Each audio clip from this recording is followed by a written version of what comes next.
Hello. Hi, good afternoon, good morning, good evening, our esteemed audience, depending on where you're joining us from. Thank you so much for joining us on this Tadat podcast episode, Service Delivery Development of the Lagos State Internal Revenue Service, LIRS.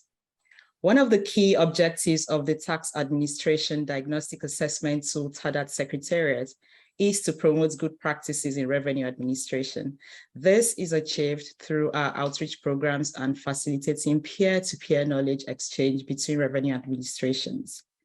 I'd like to take the opportunity to introduce our esteemed speakers who are joining us for this interesting dialogue. And I'd like to start by first introducing myself. I am Wofai Ibiang from the Tadat Secretariat, and I'll be moderating today's session.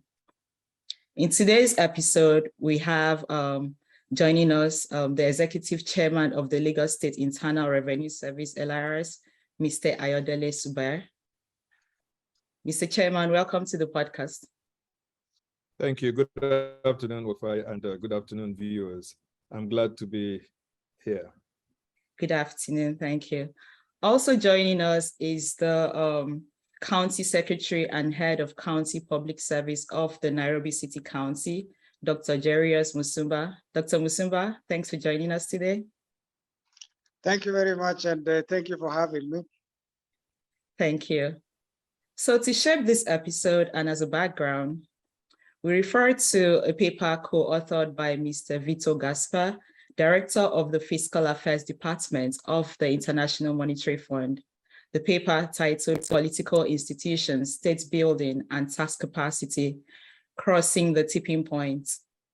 In this paper, the LIRS is showcased as a good tax administration reforms driver since its inception in 2007. The LIRS increased, amongst others, its monitoring capacities, in-house audit capacity, introduced a self-assessment filing system for individuals, and introduced a flat tax that brought the informal sector workers into the tax net. The LIRS also improved voluntary tax compliance from its taxpayer population. The list goes on. The authors of this paper described the impact of these tax system reforms as being remarkable. Mr. Chairman, to set the stage, could you kindly tell us more about the reforms of the Lagos State Internal Revenue Service from a historical perspective? Okay, so if we look at the paper as written by Vito Gaspar, he gave a bit of an analysis of what has transpired and what has happened, several tax reforms in Nigeria.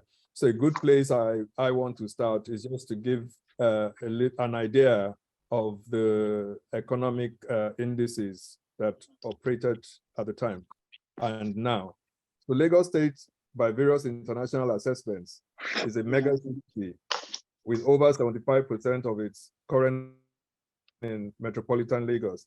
It's also the largest urban agglomeration in Africa and the Black world. The current estimates of the numbers give Lagos residency as about 24 million. So we all know that Lagos used to be the capital, and then it moved to Abuja, but it still remains the economic and commercial hub for the nation. So Lagos has experienced all sorts of challenges, also similar to what is being faced in other mega cities the world over. This includes urban transportation, security, and maintenance of health facilities, portable drinking water, and so on. Now, with the growing population and concentration of national industrial activities, Lagos State requires substantial investment in social, economic, and physical infrastructure. In fact, the infrastructure gap is so huge, and a lot of Nigerians are trooping into Lagos on a daily basis, thus putting a lot of pressure on what is on the ground. So to work this out, we have a great task in Lagos of having to raise revenue. Because of the federal we have in Nigeria, the Federal Inland Revenue Service is responsible for limited liability companies. They collect the limited liability companies. So in 1999, there was the political transition from military to civilian rule, and the administrator at the time, the legislative governor, Asiwaju Ahmed Bola Tinubu, he initiated the state revenue administration reform. Like Vito noted, there was some conflict between the federal government, which was run by another party, and the state government. And there was some situation whereby the funds of Lagos State were seized at the federal level. So Lagos had no choice but to start a reform. Now, the visionary head of government at that time, Asiwaju Bola Ahmed Tinubu, decided to give the Board of Internal Revenue some level of autonomy. So in 2006, there's a revenue administration law that gives both financial and administrative independence to the Internal Revenue Service. So over the time, the service has gotten immeasurables from both the executive, from the judiciary, and from the legislature. Under the present administration of our indefatigable governor, Mr. Babajide Olusola Sanwo-Olu, who assumed office in 2019, we have further received a lot of boost and support from him in terms of ICT equipment, in terms of other infrastructure, motor vehicles, staff, which has set the stage for much higher and better performance. At this stage, I'll call on Tolu to please share the screen so that I can allow the viewers, I can carry them along with this presentation. So basically, the status before the reforms: high and large dependence on oil revenues and federal allocation, lack of required facilities for the board, low remuneration, under assessments, arbitrary assessments and non-assessments of taxpayers, non-remittance of taxes and high levels of leakages, inconsistencies in the application of enforcement standards, low number of registered taxpayers, and we had no unique identifier or biometric registration. That was a major problem for us because at the initial stage, the objective was just to raise as much revenue as we could from the taxpaying public. So there was no emphasis on having a unique identifier. Part of our reforms is to correct that so that we can identify all individual taxpayers in the state. So we introduced a lot of reforms, and these were aimed at putting in place a dynamic and proactive revenue administration to ease and reduce the cost of compliance to taxpayers, which is very, very key. We have to minimize the cost to the taxpayers to enhance the amount of voluntary compliance. Vigorously pursuing programs that will lead to widening the tax net and ensuring that all taxpayers pay adequate tax. Also, we had to ensure effective and efficient collection of all tax revenues due to the government, and ensuring sustainable IGR to meet the ever-increasing expenditure profile of the state. Like I said, at that time, there were probably about 8 to 10 million residents in Lagos. Now it's grown to a massive amount of 24 million. And just to run through some of the various programs that were introduced, these include, looking at our organizational structure as a whole.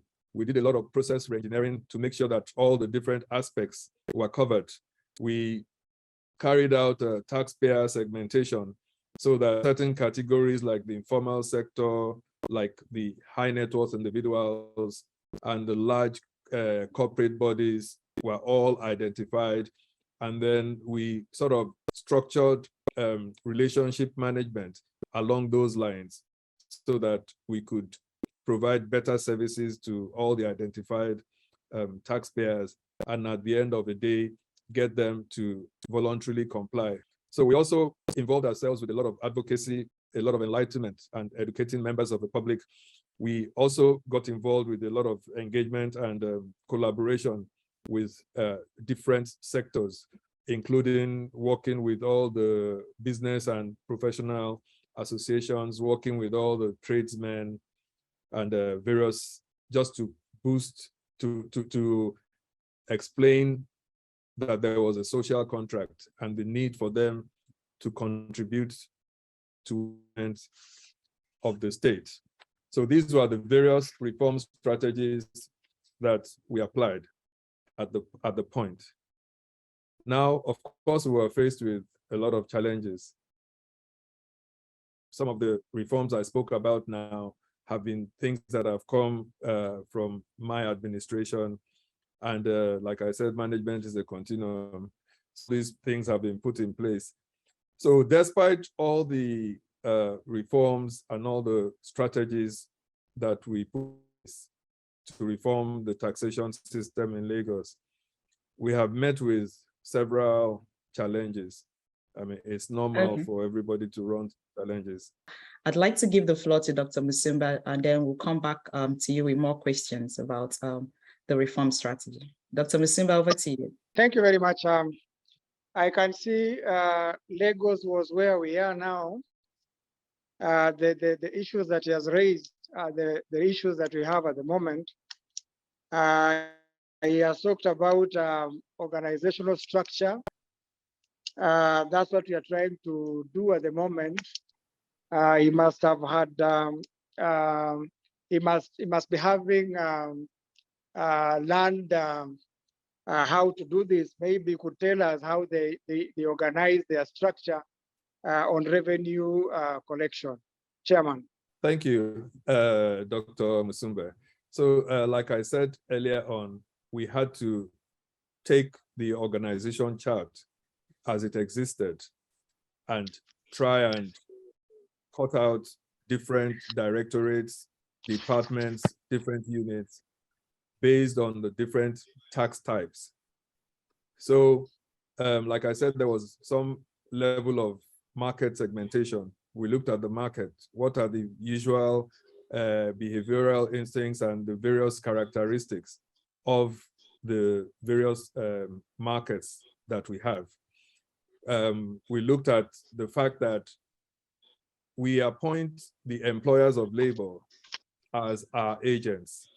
So company A or company B has its own accountant, has its own tax manager, computes the payroll, computes all the taxes, and is expected to file a return at the end of every month.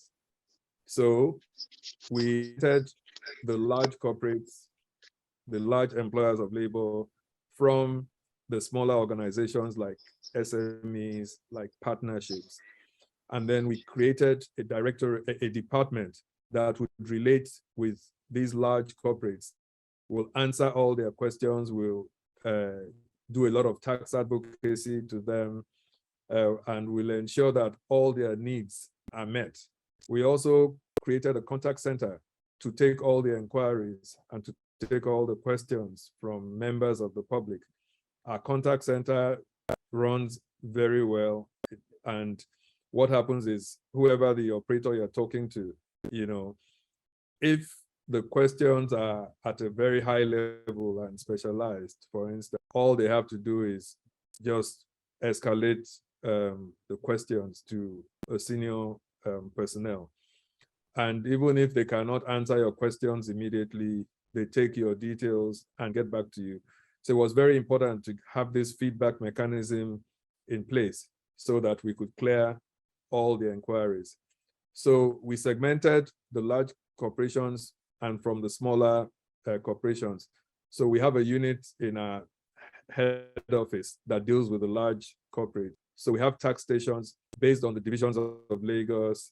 We have 40 tax stations that cater to the taxation needs of the state. We also have mini tax stations. These mini tax stations are put in the supermarkets and the malls. We also carved out what you call an informal sector, recognizing that about 60% of of the population is involved in small trade and different things, trade, working in marketplaces, etc., etc. So we have alliances in the markets.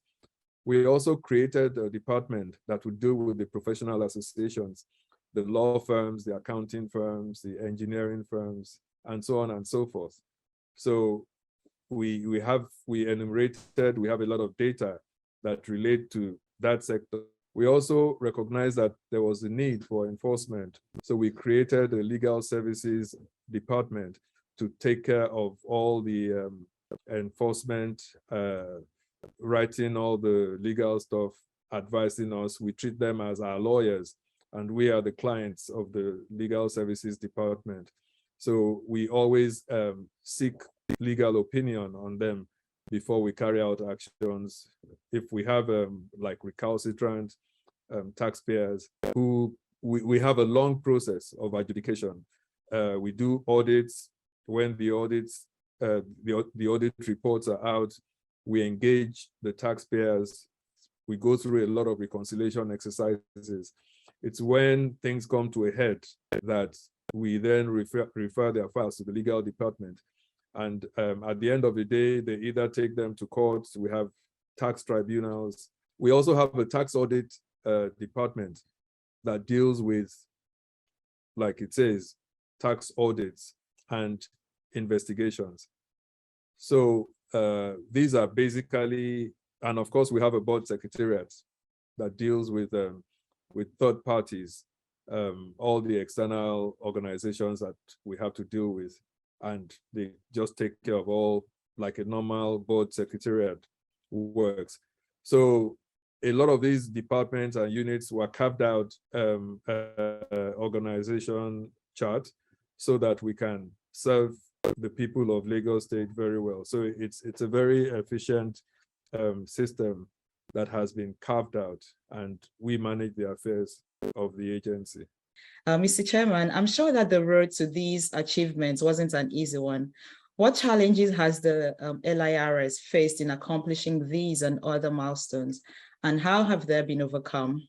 Like I said earlier on, there are quite a few challenges that we have faced while carrying out the reform exercise. So one of the major challenges was actually resistance to paying of by the taxpayers. So we had to adopt different methods, including advocacy and enlightenment. Many of the residents claimed to be ignorant about the tax laws. So it was very, very important that we take them through the basic routine. We did a lot of flyers. Like I said, we had the contact center to assist with inquiries. But more importantly, we had to improve on our profiling system. That is our ability to profile taxpayers and try and make it almost as scientific as possible. When I say scientific, evidence-based. It was very important that when we issued assessments, it was on informed, from an informed position. That way, it would be more difficult, for residents to wriggle out of these assessments. So we had to improve our profiling technique. Also, we had to build up a very good database. If you remember, over the years, things were not as they are now. There's a lot of technology that has been introduced into the tax administration system. And we have been a great beneficiary of leveraging on technology.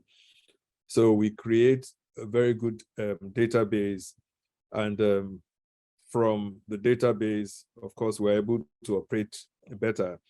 We're able to gather more data from taxpayers, and we're able to do more data analytics, So having to carry out a lot of analysis on the data that we have has really, really helped in terms of moving up with our revenue generation.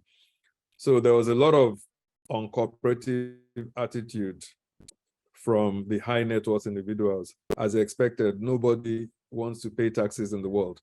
So it's almost as if you have to force them care of their civic responsibilities. The same high net worth individuals are usually the ones that come after the state government, come after the tax agency, complain about bad roads, no pipe-borne water and all this. But they don't want to play their own part in the social contract. The main part being, of course, paying taxes based on their income or their earnings. So, of course, we had to get a lot of legislative and executive intervention to help us in terms of streamlining the laws generally. So we also have a problem of data. It's not just a Nigerian problem, it's a prevalent problem in Africa, that of getting credible data. It's getting much better now, but the kind of data we're talking about, like in the Western world, it would not be too difficult for the IRS to access a lot of information on individuals, but we don't have that same level of availability of data. So over time, we're starting to build that up. We're starting to build up alliances. But of course, like I told you earlier on, Nigeria is a federation. So we have federal agencies and we have agencies at the sub-level. We're a sub-national agency. And a lot of the kind of data that we have to have access to is obtained at the federal level, not at the state level. So we had to draw up alliances and collaborate with a lot of these federal agencies just to be able to access a bit more credible data. So there are also the peculiarities of the informal sector. The informal sector has been very, very difficult to really penetrate. So we came up with a strategy. We call it the Ayodele Hub Project. Now, Ayodele is an acronym for the various divisions of Lagos. The I, the B, the I, the L, and the E represent different areas in Lagos. So we're doing this in partnership with some technology consulting firms, because, like I said, we needed to leverage on technology in order to drive enumeration and registration of taxpayers. We needed to have the right technology. We built up an application called the Ayodele Hub application, which is also integrated into our main platform, which is the e-tax system that we have. But the Ayodele Hub application specifically is designed to tailor to the needs of the informal sector. It has the same features: registration, filing, raising assessments, ability to collect the taxes and generate the receipts practically at the same time. But it has a special feature in it. It allows payment by installments. So that distinguishes it from the other platforms that we've always had. We recognize the fact that the informal sector workers are daily paid and they don't have the capacity to make bullet payments of taxes that might be levied against them. So they can pay almost on a daily basis on that particular platform. Yes, it's a costly exercise because transaction costs by the payment platforms, it doesn't come cheap. But we felt that first and foremost, we needed to bring them into the net, cultivate that habit of paying taxes. Through that, we've been able to penetrate more into the markets. We also built up serious relationships with the heads of the markets. Nigerian markets always have a market head, and the market heads in Nigeria are usually quite powerful and influential. So they are able to also disseminate all the appropriate information. We also linked up with the Manufacturers Association of Nigeria, NECA, which is the Employers Consultative Forum. and professional bodies like that. Also, there's a lack of proper understanding of tax obligations by taxpayers. Some of them seemingly pretend to be ignorant when they actually know better. But all the same, we still have to sensitize them and educate them on how the taxation works and how to go about disputes if they have objections. Electronic payments are encouraged, but a lot of people actually, bank outside, the formal banking system. When they keep money under their pillows and under their mattresses, and it's just an African thing to carry cash all over. Now, because of that background, it becomes more difficult, to track people's, financial transactions and economic activities. So, especially in the informal sector, we've had to set up presumptive, taxes. It also has to eventually go through the banking system, but it's just like a flat rate.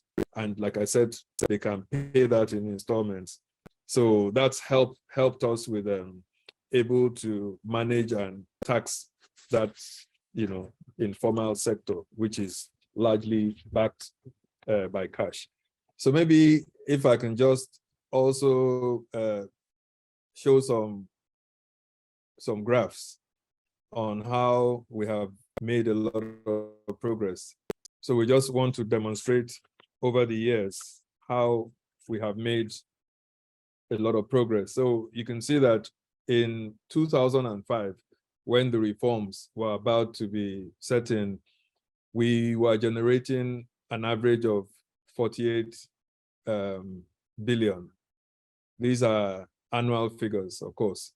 By 2010, it had jumped to 185 billion. By 2015, it had come up to 268 billion. And 2016, 302, and so on and so forth. So up to 2020. And we must say that in 2019 and 2020, we really had dream years, because these were the COVID years. But because of technology, because of all our remote systems, we were able to sustain revenue generation. We were largely working from home. I had to set up like a task force, a team that, had to work from home. We had regular management meetings, we had to buy devices, we had to buy airtime, we had to buy data. We quickly bought some laptops because we had been observing what was happening globally, and we didn't think Nigeria or Africa would be different. So we prepared and strengthened all our remote systems, and this really helped us. We focused on all the businesses that would remain open. We had our contact center open to take all the inquiries. We even set up some teams that would go out to various persons and organizations to collect checks. We had to open up and, allow checks, because a lot of the banks were really not operating, and those that were operating working hours. So those COVID years, we actually, sustained seriously our revenue generating capacity, and the figures are there, the results are there. And right now in 2022, for first 10 months, we've been able to generate 524 billion. And the last 2 months, we still hope to do better. So that gives a perspective of, you can see the graph, all you can see is an upward trajectory. And in the last year, don't forget, this is just 10 months results. We're in November now. So that's why you can see tapering down a little bit. But by the time the year ends, that upward trajectory will continue. Thank you, Mr. Chairman. Thank you so much. Thank you, Dr. Musumba, for that very insightful question.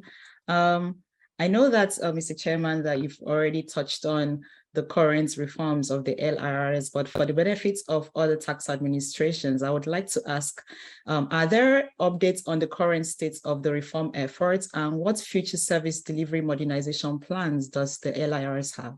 So in terms of the current state of all these reforms, it's just basically a continuous implementation of our electronic system. Like I said, we have what we call the e-tax. The e-tax application luckily came live just before COVID hit us. So that said that we were able to do quite well because of our remote systems. So what we have done right now is to continue to upgrade all our platforms. And we introduced electronic filing probably like 3 years ago. Hitherto, it had been done manually.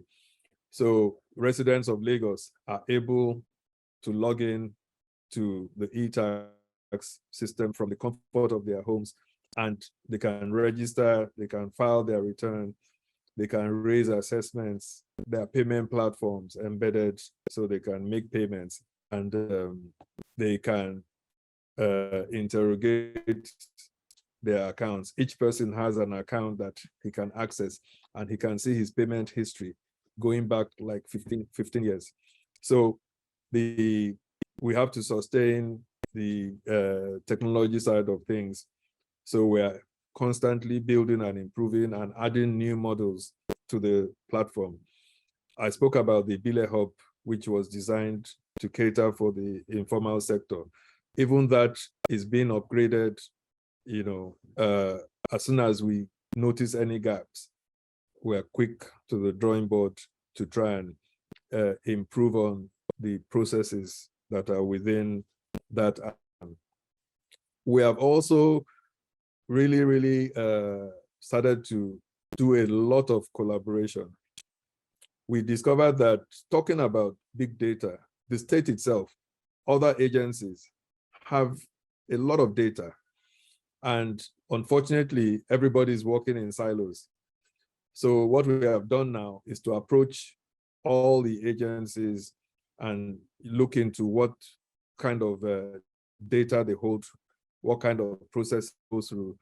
And eventually we plan a full integration of all the revenue generating agencies, because Lagos is such a huge, the metropole is so huge that the LIRS, the IRS cannot work alone when it comes to revenue generation. There are some other agencies like the motor vehicle agencies. Then we have Ministry of Lands, we have Ministry of Physical Planning. They take all the applications for buildings and so on and so forth. Then we also have the property taxes, which is also, that is managed more or less by the Ministry of Finance. Lagos is trying to build serious EGIS systems, you know. So technology, that's just the name of the game so far. We've also built another application to help us with the collection of hospitality taxes. We call it consumption tax in Nigeria. And that relates specifically to hotels, restaurants, event centers. So we have an application we're building now, and we want to ensure that we can plug into their systems through their cash registers, so that whenever whenever members of a public patronize them, it's easy to follow all these transactions, and it makes the collection much easier. There's a lot of evasion at the moment. So we hope to go live with this application in January, and that will aid our collection. Also, we are collaborating with some federal agencies like the Federal Inland Revenue Service, all towards exchange of information, which is very key and vital at the moment. and also validation of third-party information. We're also working with the Joint Tax Board. The Joint Tax Board is the umbrella body of all tax-generating agencies of the Federation. So it's not just Lagos, we have all the other states, Kano, Sokoto, Jigawa, Oyo, Ogun, so many other states. The Joint Tax Board is the umbrella body for all tax-generating units of the Federation. So we are able to close a lot of gaps on residents who want to dodge the payment of taxes. Finally, I'll talk about, there's a collaboration we are also working on right now, also with the Federal Inland Revenue Service. You know, the Federal Inland Revenue Service is responsible for the limited liability companies, while the state IRS is responsible for all the personal income taxes, people who live within the states. So what happens is a lot of the big people, you know, do their expenditure through their corporate accounts. That way, they are able to dodge the camera or the lens of the cameras of the state internal revenue service. So if we have this cooperation, a lot of companies, a lot of countries in Africa actually have just one integrated system. Like South Africa just has South African Revenue Service, SARS. They cater for the whole of the Republic of South Africa. In America, you just have the IRS. In the UK, you have Her Majesty's Revenue and Customs Service. But in Nigeria, because of the federation that we're in, we have the federal working for the companies and the states collecting for the individuals. So it's inevitable that we have some level of collaboration with the Federal Inland Revenue Services so that all the taxpayers that spend through their companies and say they are poor, they don't have any money, yet they run a fleet of cars, homes all over through their companies. So with that collaboration with FRS, we're hoping that we can close a lot of gaps. So these are the various things that we're doing presently, just to sort of, it's an upgrade of the tax reform that started so many years ago. And so far it's working for us. Thank you so much, Mr. Chairman. Dr. Musumba, any last questions for Mr. Chairman? Thank you very much. Actually, I'm very impressed with what they've been doing, more so for them continuing to increase their tax, their revenue all through when since they started. That is very impressive. We can only admire them. They wanted to do the same. But he has talked about collaboration with the federal government. For us in Kenya, we have the county governments and we have the national government. And as he said, the national government has its own taxes that it charges, and we have ours. Every level of government has its own tax that we are supposed to charge. And I believe we can learn a lot from what they are doing, because without collaboration with the national government, we might not be able to get because the National Tax Revenue Authority has a lot of data on the taxpayers in Nairobi. And I believe collaboration with them will help us in identifying this taxpayer. So that is something that I have learned, and I believe it is going to help us a lot in terms of increasing our tax base.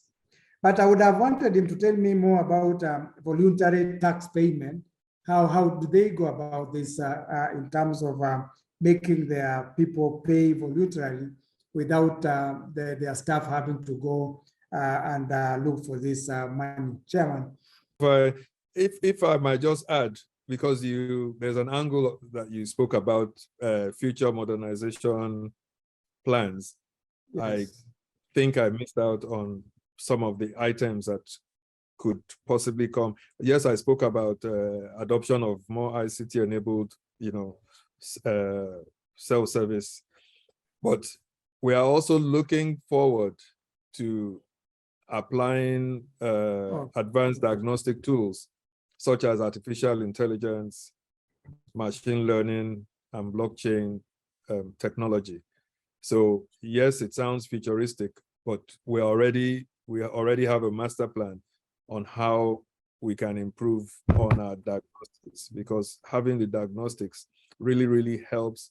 And I think it just reduces the physical work that you have to put in.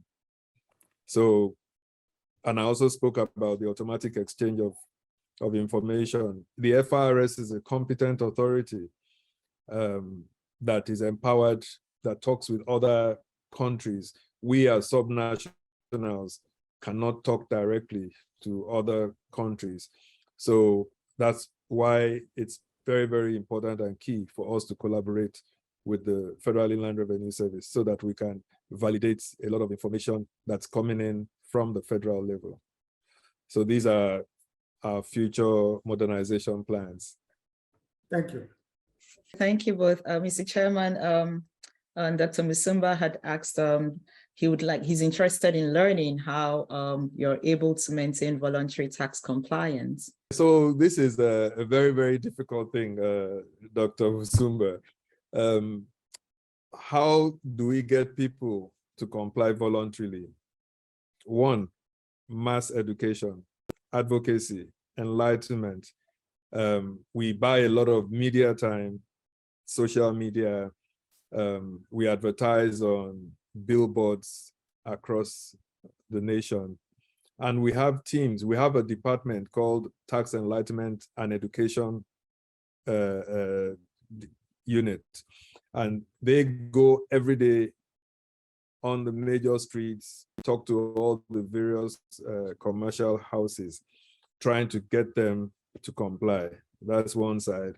Secondly, with our integration of data silos, we're able to put together and get some information on residents living in Lagos. So we are then able to approach them. But you know, in Africa and in Nigeria especially, we have this problem of high levels of mobility of residents of Lagos, especially in the informal sector. They are moving from, if you go to Market A today and you go a week later, suddenly you don't even find the same marketers there.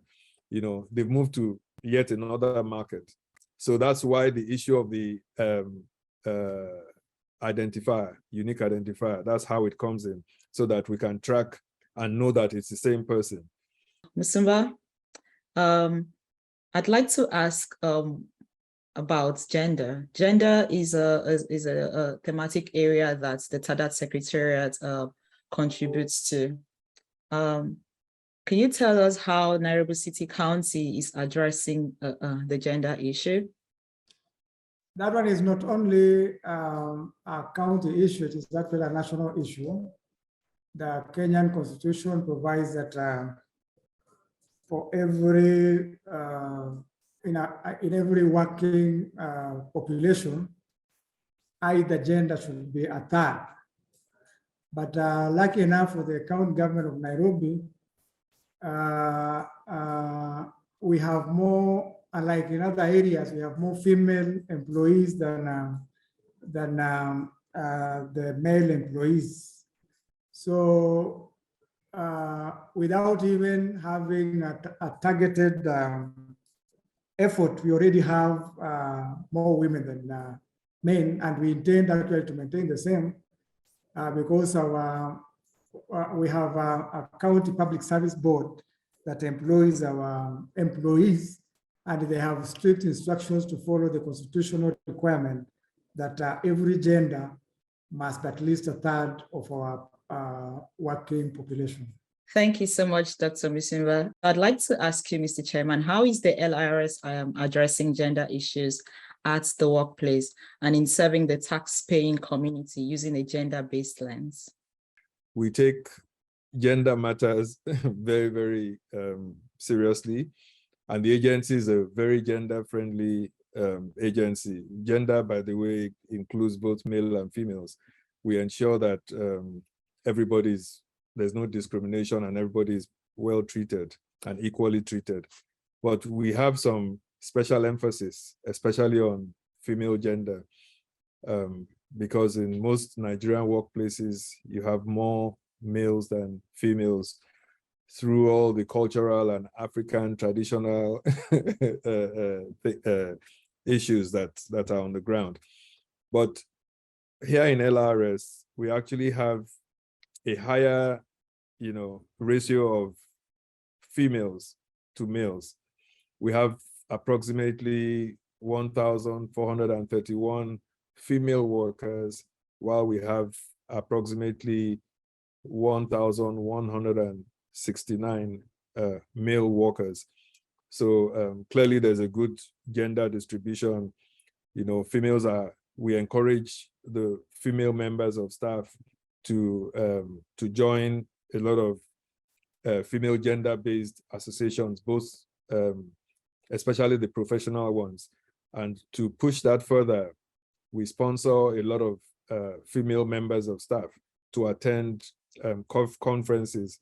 These include the WIMBIs, which is the Women in Management and Business and Public Service. They call themselves WIMBIs. So every year they have conferences, they have events, and we pay the dues, the membership dues of staff, female members of staff, and they also join. There's also the council, and then there's the Society of Women in Taxation called SWIT. So we pay all the membership fees and we sponsor them on various trips. I think there's a conference coming up soon in the Gambia. This is also by the SWIT, the Women in Taxation. Last year, I can't remember what country, but we sponsored members of staff to go and join the conference. So we celebrate female members of staff at various times. Recently, there was the Cancer Week, and we marked it over here. We had all the female directors and the top management staff taking pictures, which we posted on our website. And they also went out on various campaigns. So we encourage that. Also on the side of maternity leave, we're quite generous in the maternity leave policies of the agency. Nursing mothers of young children, 10 years and below, special needs, we try to make sure that we post them to the locations that are very close to their homes. So there are deliberate policies that management look at. Also, single parents are also usually posted very close to their areas of residence, so that all the rigors and frustrations of living in Lagos, driving through traffic and all that, we're able to manage that better for them. I know in terms of when we spoke earlier on, you mentioned that whether we maintain compliance records on gender basis. So at the moment, we don't have, we are still working through our technology on how we can map out the revenue generated from members of the public by mapping not just by area of residence, also by distinguishing male and female taxpayers. So we will, in due course of time, we'll be able to provide better statistics on that. Wow, thank you so much, Mr. Chairman. You've already answered the questions I was going to ask next. And I see that our audience, it's really learning from this discourse, and we have a lot of questions coming in from the audience. Mr. Chairman and Dr. Musumba, after your parting words, okay, I think we should go to the questions if you would. We could take 3 questions from the audience. We have so many, but if you would, we could take 3 questions from the audience. With all the technology, how is the LIRS going about safeguarding these digital assets? Yes, we have very strict data privacy legislation in Nigeria, and we are subscribers to the various regulations. We have a data compliance officer within the agency appointed largely to ensure that we do audits of our systems and to make sure that the issue of data security and data privacy is well taken care of. We also have an audit by a data protection compliance officer. We have an annual audit where we look at all our platforms and look at all our systems and all our ICT processes to ensure that we adequately mitigate against any possible data leaks. So yes, it's very, very uppermost in our minds, and we ensure that we comply to the standards of data privacy regulation. Thank you.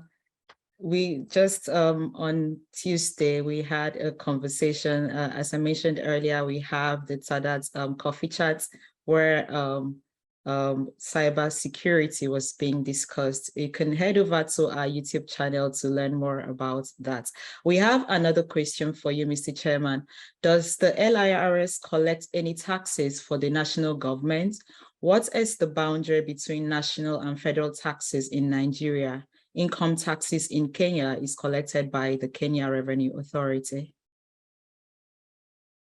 Okay, like I said while I spoke earlier on, because Nigeria is a federation, we have the federal government, we have 3 tiers of government: the federal government, the state governments, and the local governments.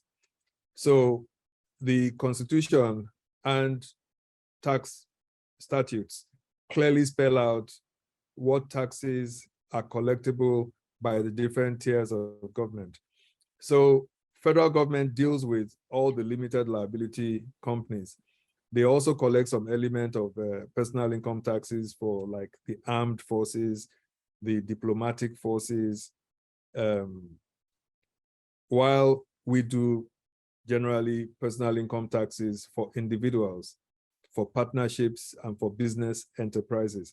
So because it is clearly spelled out, there's usually nobody crosses the line, because statutorily, we all know what types of taxes we can collect.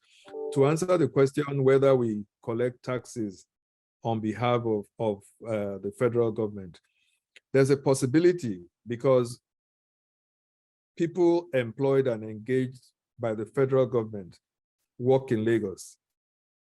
So because they work in Lagos, at times there's a cross of lines, or some people can work 6 months in Lagos and then get transferred to another state.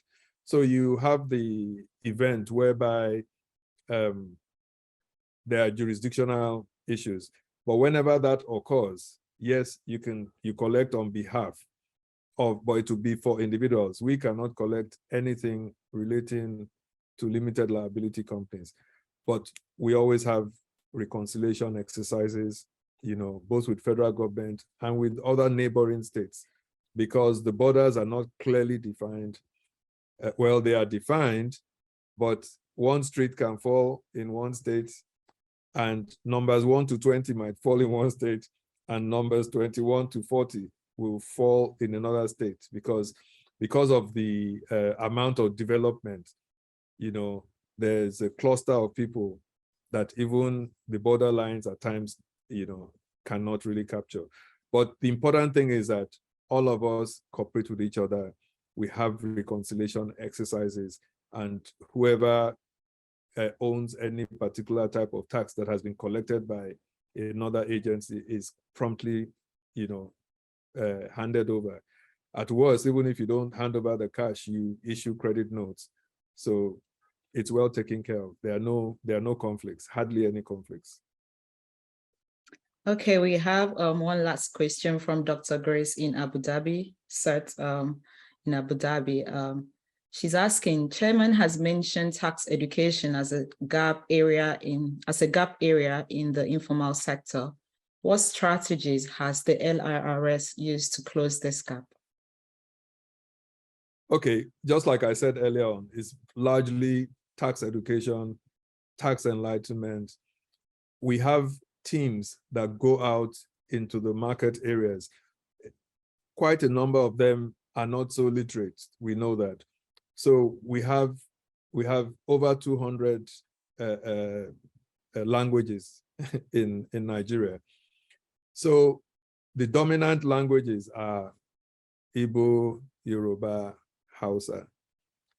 So we have members of staff who can speak Igbo. So the ones that can speak Igbo, we take them to the markets that are dominated by people of Igbo origin. Everybody all over the world knows that the Igbo people are well known for trading.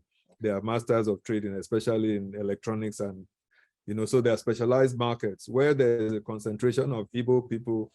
We take Igbo members of staff so that communication is very, very free and it flows. Some markets are dominated by the northern part of the country, which is largely Hausa. So we have members of staff who can speak Hausa very fluently, who we take to those markets. Also, we run some television programs. We also run radio programs and radio jingles. So we have jingles that are in Hausa, in Yoruba, in Igbo, so that whoever it is has a good chance to understand what is being said. Also, the contact center people, if they have to speak to people in local languages, all they have to do is transfer amongst themselves so they can speak. We also have frequently asked questions, flyers that we can give out.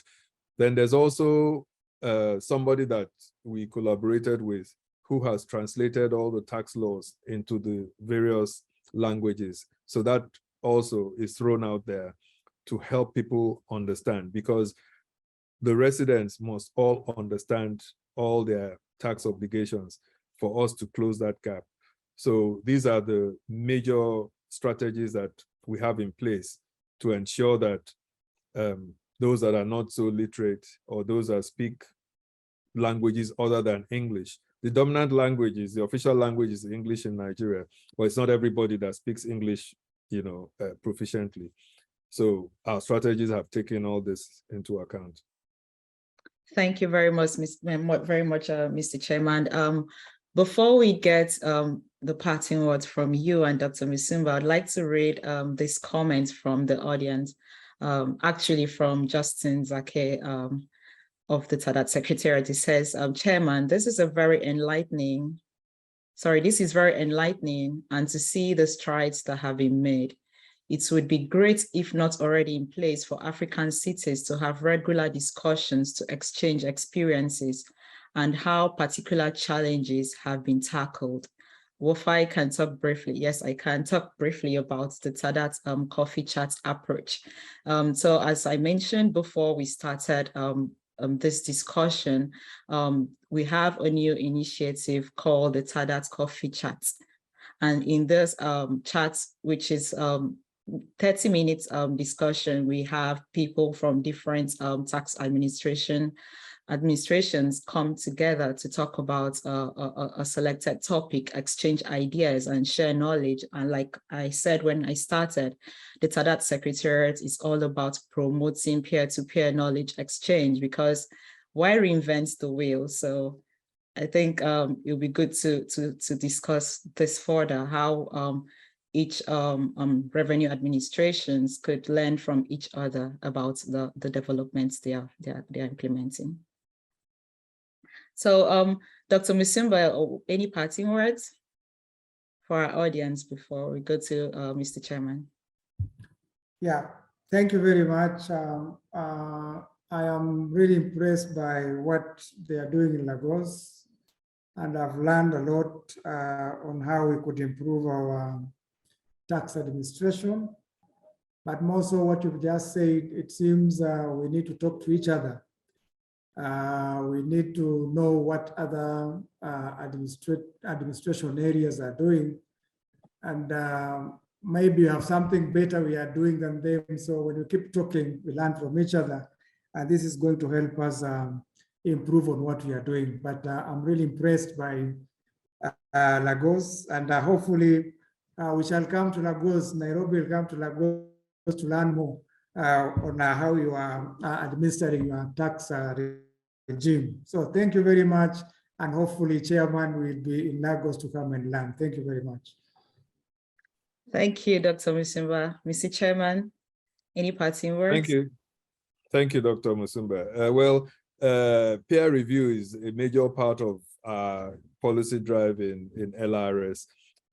We are actually, as the foremost tax agency, we as an agency that got autonomy many years ago and had a vision for tax administration.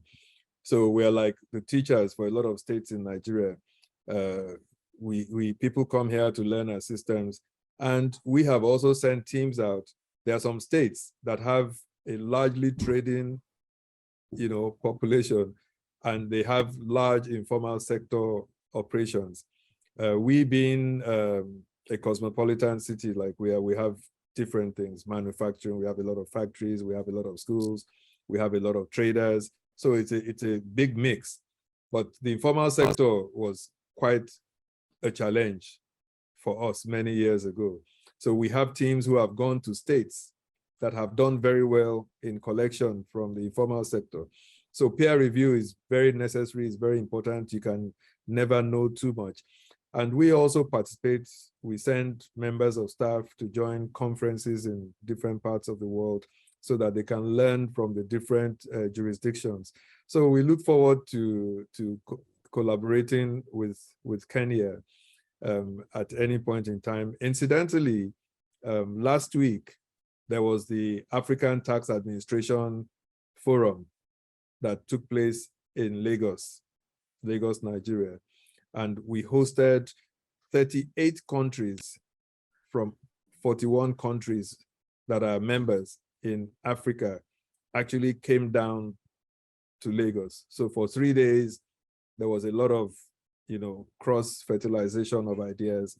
We learned what was happening in the different jurisdictions. So it's very important for us in Africa to try and create that bank of ideas, of thoughts.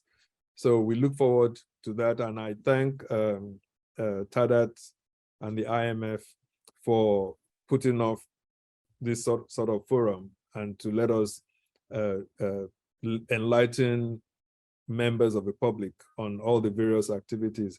I thank you in particular, both Wofa and Justin, for inviting our agency to participate in this lofty program of yours.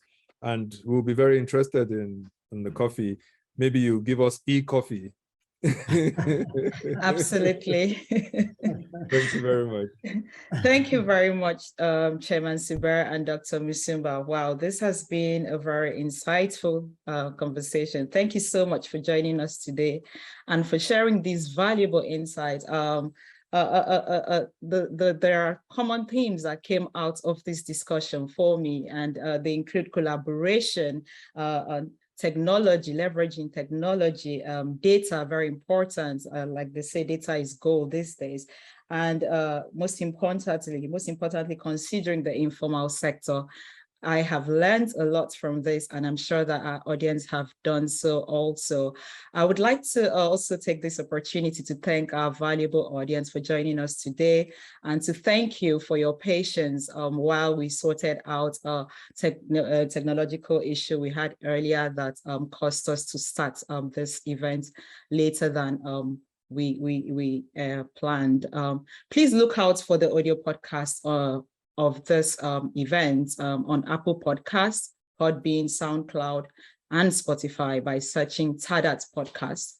We would also love to hear from you. Share your comments and questions via podcast@tadat.org, and follow us on YouTube and on LinkedIn. Until next time, thank you so much for joining us today. Thank you. Thank you very much. Thanks for having me.